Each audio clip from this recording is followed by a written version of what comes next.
Há prisões que não têm muros de pedra, cadeados de ferro ou guardas armados. Elas não aparecem em mapas, nem são vigiadas por câmeras de segurança. Essas prisões são invisíveis, mas tão reais que conseguem aprisionar corações inteiros e paralisar a alma. São prisões construídas dentro da mente.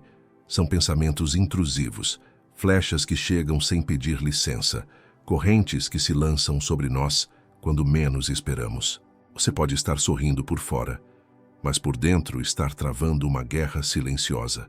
Uma guerra contra imagens, lembranças, frases, impulsos e até desejos que você não pediu para pensar. É como se uma porta fosse aberta dentro de você e pela fresta começassem a entrar sombras que tentam tomar conta da sala inteira. Quem nunca experimentou isso? Você está em paz, mas de repente uma ideia invade sua mente.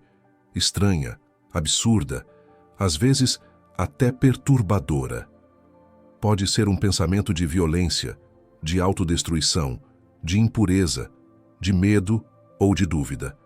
Você não planejou pensar nisso, não queria pensar nisso, mas está lá. E aí surge a culpa. Por que pensei isso? E junto dela vem o medo. Será que eu sou assim? E logo em seguida a ansiedade. E se eu perder o controle? E se esse pensamento dominar a minha vida? Talvez você já tenha tentado lutar contra ele sozinho. Talvez tenha dito para si mesmo, não vou pensar nisso, não vou. Mas quanto mais você luta, mais o pensamento parece grudar. É como tentar apagar fogo soprando sobre ele. Quanto mais você sopra, mais as chamas crescem. Você já se sentiu assim? Como se a sua mente fosse um campo de batalha em que você já entrou perdendo. Como se cada pensamento ruim fosse um soldado inimigo marchando sobre você, sem dar espaço para respirar. É como tentar atravessar uma ponte quebrada. Você precisa passar para o outro lado, mas cada passo faz a madeira ranger, ameaçando te derrubar no abismo. É como carregar uma mala cheia de pedras que não são suas. Você anda alguns metros e já está exausto. Mas ainda assim, continua segurando, porque parece não haver onde largá-la. É como segurar duas cordas em direções opostas. Uma puxa você para a luz, outra para a escuridão. O corpo não aguenta, mas você insiste em resistir. É como se a mente fosse uma casa e, de repente, alguém batesse a porta sem ser convidado. Você abre por distração e, quando percebe, o intruso já está sentado no sofá, ocupando o espaço que deveria ser de paz. E então começam as vozes.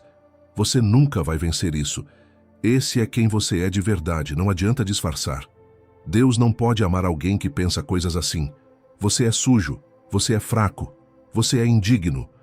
Essas vozes repetem. Elas são como um eco que não se cala. Elas são como correntes que tentam se fechar ao redor da sua alma. O passado fala, a culpa fala, o medo fala, a tentação fala. E cada uma dessas vozes tenta se apresentar como a mais alta, como a mais verdadeira, como se fosse o seu próprio destino. Mas há uma outra voz. Uma voz que não ecoa como acusação, mas como libertação.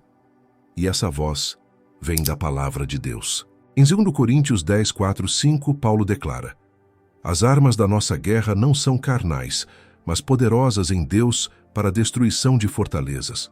Anulamos sofismas e toda altivez que se levanta contra o conhecimento de Deus e levamos cativo todo o pensamento à obediência de Cristo.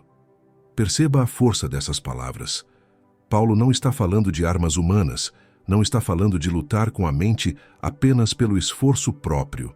Ele fala de armas espirituais, de armas que vêm do alto. Ele fala de capturar os pensamentos como prisioneiros e levá-los até os pés de Cristo, para que não sejam mais senhores sobre nós. E em Filipenses 4, 6, 7, ele continua: não andeis ansiosos por coisa alguma. Em tudo, porém, sejam conhecidas diante de Deus as vossas petições, pela oração e pela súplica, com ações de graças. E a paz de Deus, que excede todo o entendimento, guardará os vossos corações e as vossas mentes em Cristo Jesus. Aqui está a chave. Não é lutar sozinho, mas entregar. Não é negar que a luta existe, mas aprender a conduzir cada batalha até o trono da graça.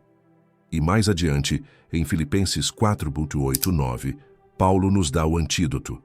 Finalmente, irmãos, tudo o que é verdadeiro, tudo o que é respeitável, tudo o que é justo, tudo o que é puro, tudo o que é amável, tudo o que é de boa fama, se alguma virtude há e se algum louvor existe, seja isso o que ocupe o vosso pensamento.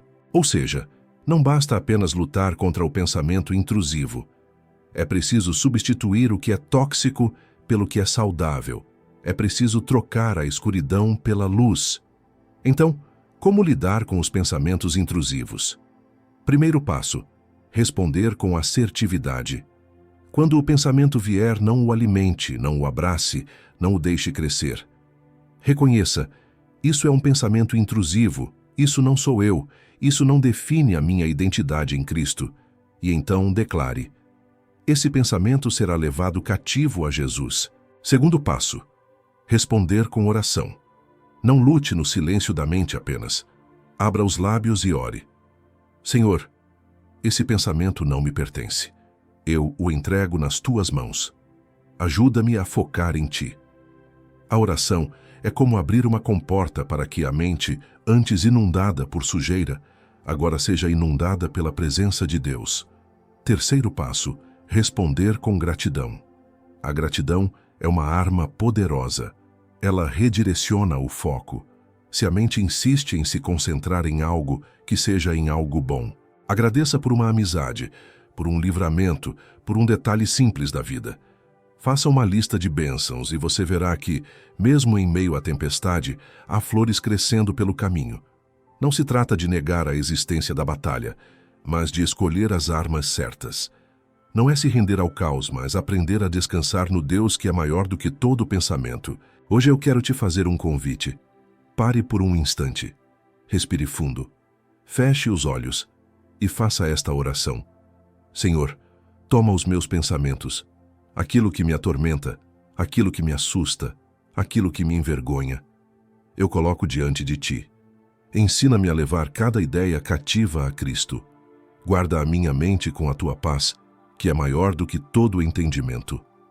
Amém. Depois disso, escreva 3 coisas pelas quais você é grato. Sim, apenas 3. Elas podem parecer pequenas, mas serão sementes de esperança. E a cada dia vá acrescentando mais. Você vai perceber que há muito mais luz do que sombra, muito mais graça do que dor. E por fim, compartilhe essa mensagem. Não porque você já venceu completamente, mas porque ninguém luta sozinho. Sua vulnerabilidade pode ser o consolo que outro precisa.